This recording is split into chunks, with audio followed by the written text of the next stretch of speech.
The following story is based on true events that have happened in the past, are happening right now all over the world, and will happen to you soon. While the story is terrifying, know that each of these disasters could have been prevented. This is how it will go down for most people, but it doesn't have to go down this way for you.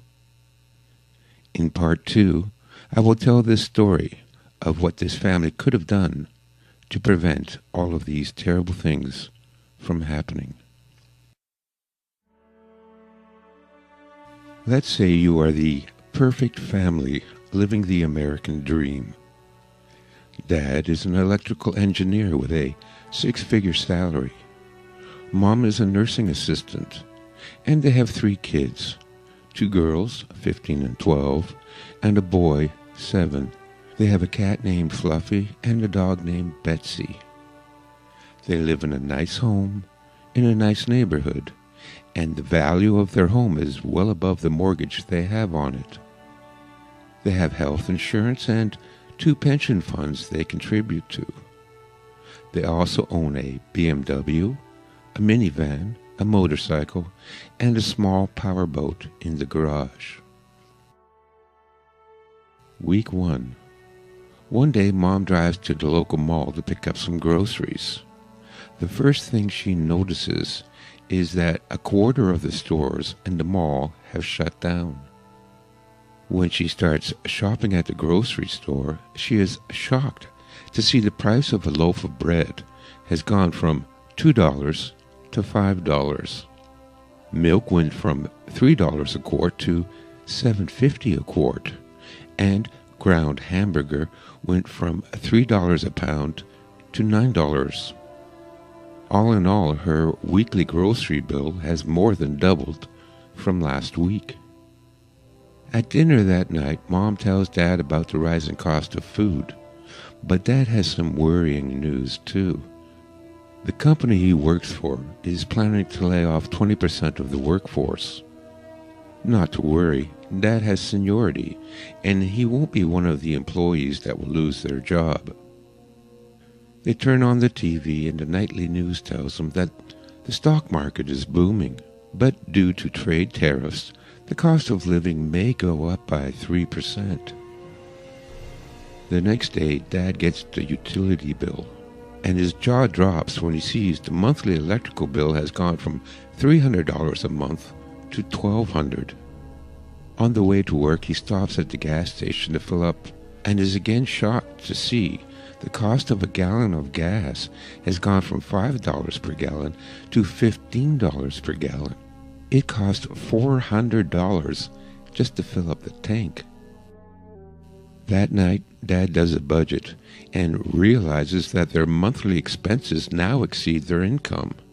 They need to tighten the belt, and so the first thing to go is the eldest daughter's music lessons, then middle daughter's dance lessons, and also junior's karate lessons.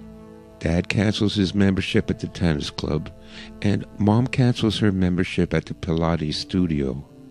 Also, no eating lunch at the cafe, and no more coffees from Starbucks.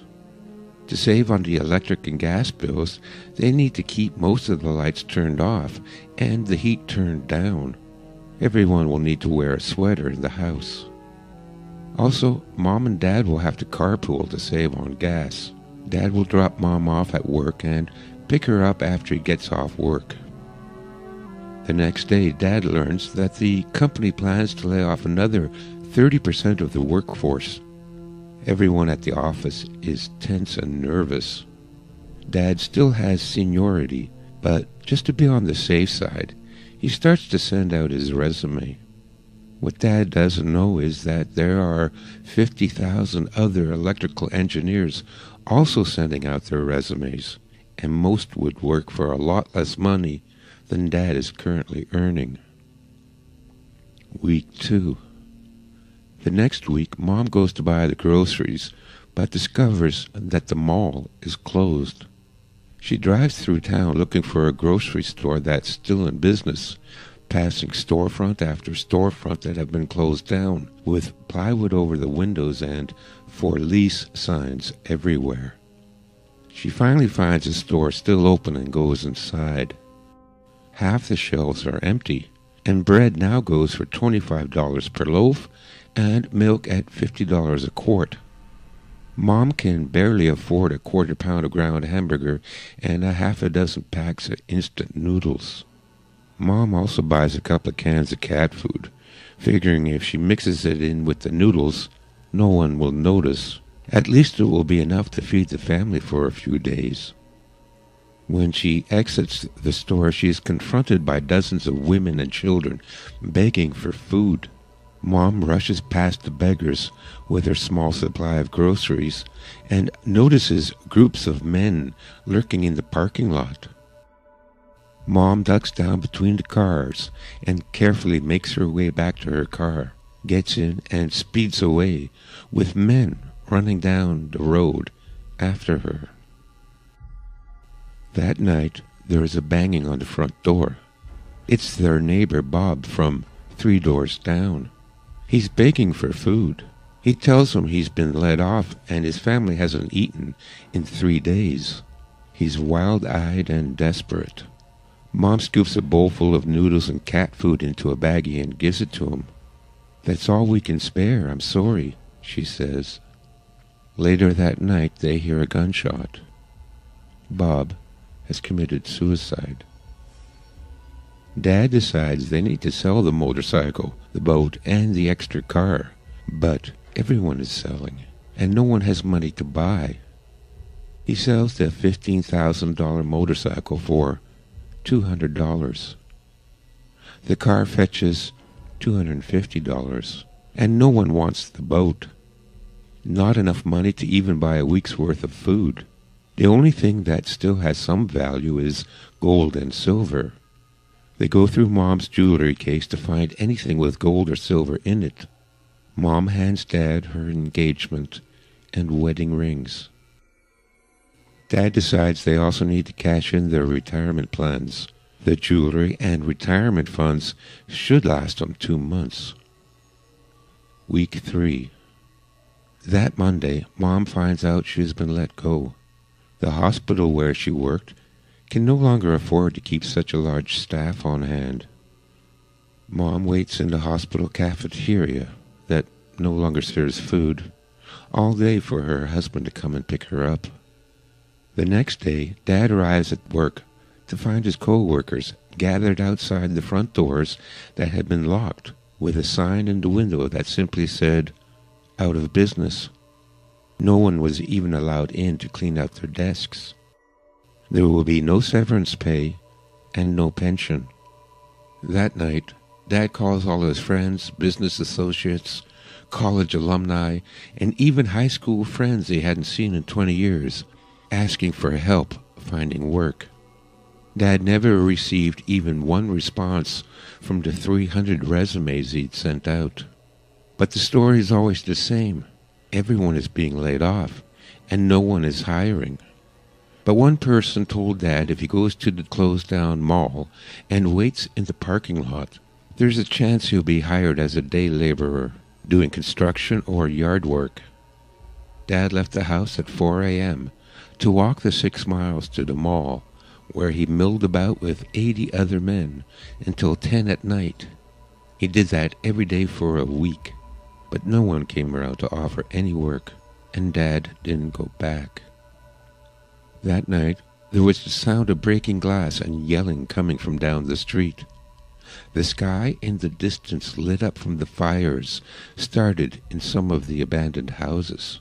There were no longer any emergency sirens. The police, ambulance, and fire departments were not responding to 911 calls.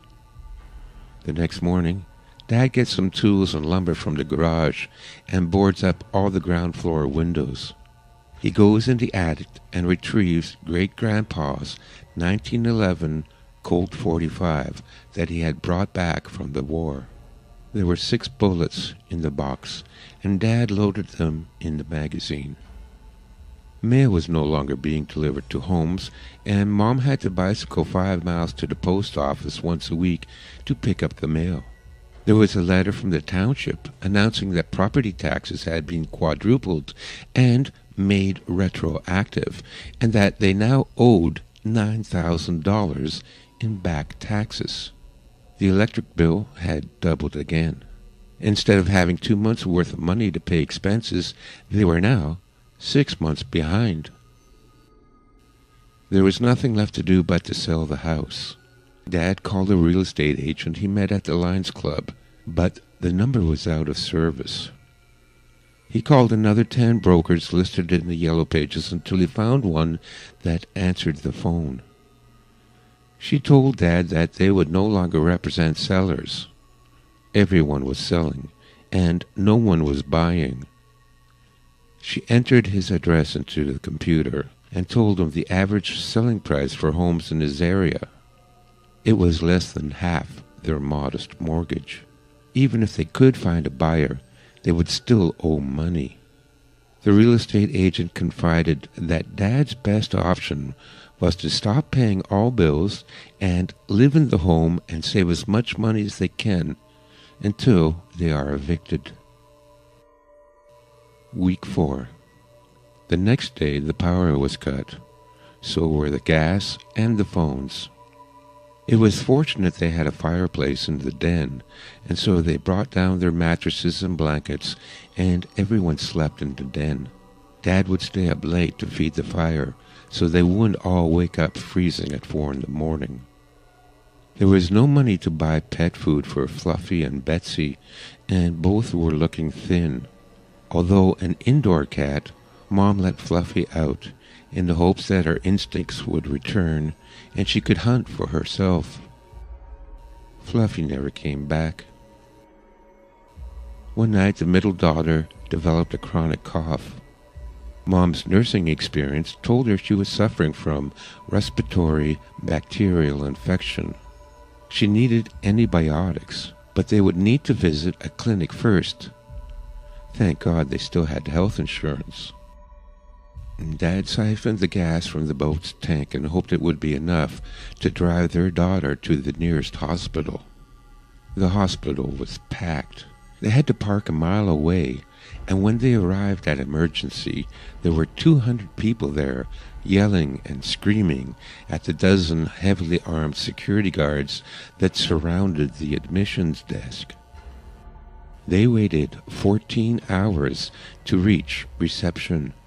They were then told that their health insurance company had increased the deductible to $10,000 and that a doctor's consultation would cost $6,000 cash in advance. No amount of begging and pleading would get their daughter admitted without the upfront payment. When they got home, Mom bundled middle daughter up in blankets and lit the fire to keep her warm. Mom used every home remedy she could think of to treat her daughter, but while the symptoms eased a little, she wasn't getting any better either. The next day, eldest daughter announced she was leaving to work at the seedy strip club outside of town. A girlfriend told her that she could earn $2,000 a week, and if she were to take on a few clients, even more. Because the roads were so dangerous, she would stay in one of the rooms at the club and be back in 3 weeks with the money to get little sister the medical help she needs. Dad said absolutely not. He would not sell his 15-year-old daughter into prostitution. But after much arguing and tears, Mom and daughter convinced Dad that there really was no other way. That eldest daughter was going to save her sister's life and save the family, and that everyone must sacrifice in order to survive. Week 5. A week after eldest daughter left, Dad walked down the street going door to door to see if any of his neighbors still had phone service. The once tidy and quaint neighborhood looked like a war zone. More than half the homes had been abandoned, each with a large pile of garbage and discarded furniture in the front yard. Several had been burnt down. When he knocked on the doors of those houses that didn't look abandoned, no one answered. Several times he heard movement inside, but no one answered the door. Finally, he found a home that answered the door, shotgun in hand. It was Jeff, one of the fathers he would see at his daughter's dance recitals. Jeff still had a functional landline that he allowed Dad to use. Dad first called the Strip-O-Rama and asked to speak to his daughter. The woman who answered told Dad that she no longer worked there, that she left with her boyfriend and no one knows where they went. That's all Dad could find out, but he knew eldest daughter would never leave the family. A sickening realization sunk in that she was probably trafficked into the sex slave trade.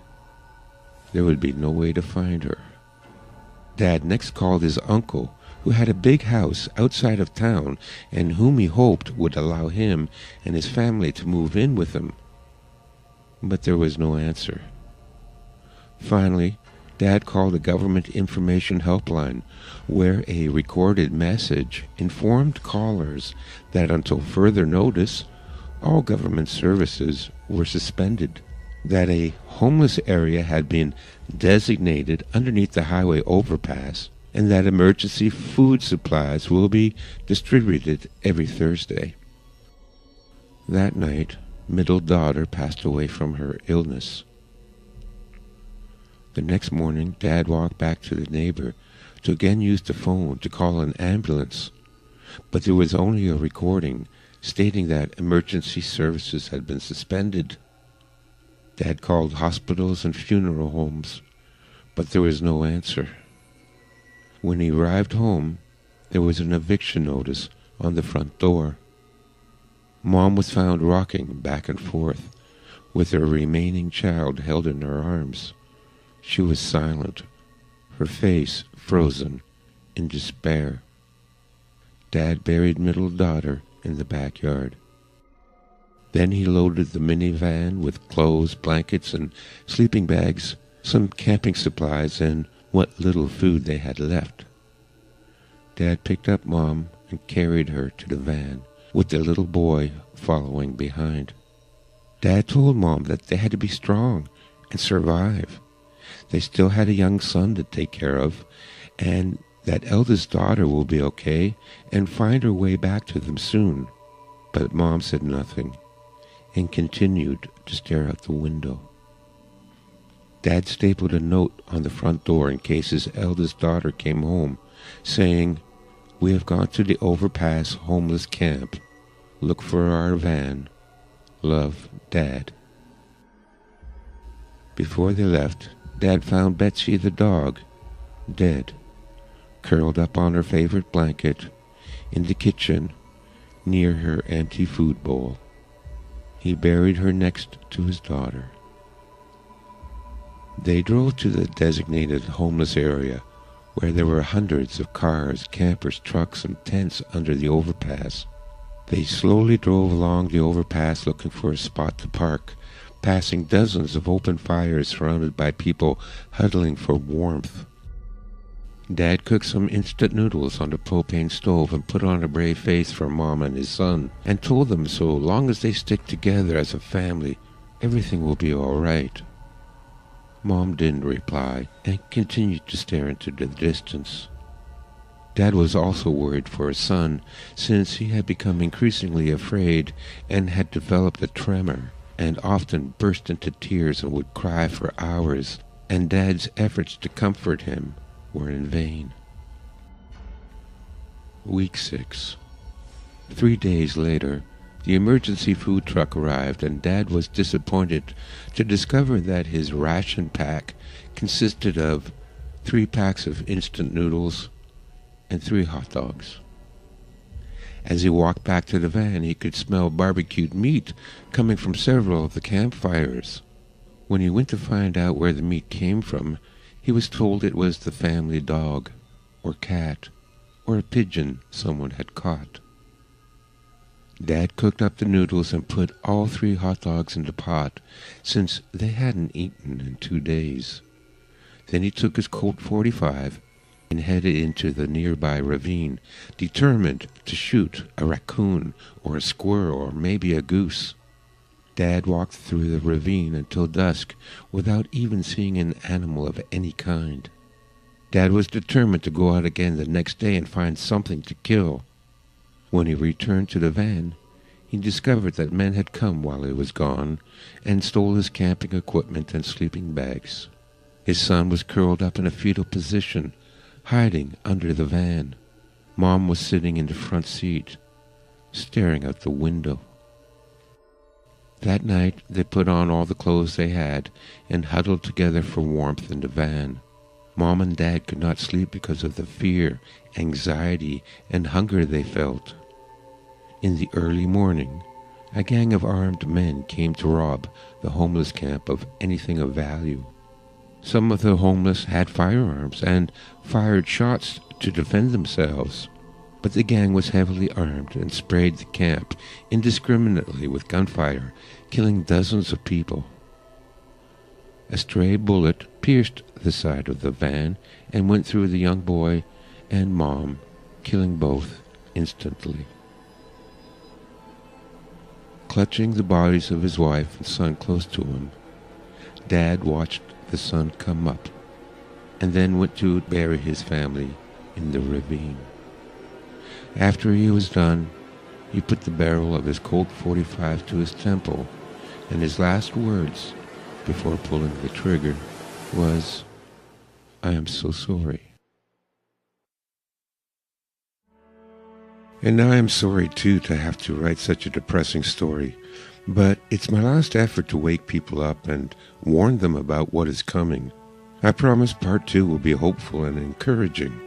In the meantime, we need to get ready, because once the collapse begins, if you aren't ready, you won't be able to escape.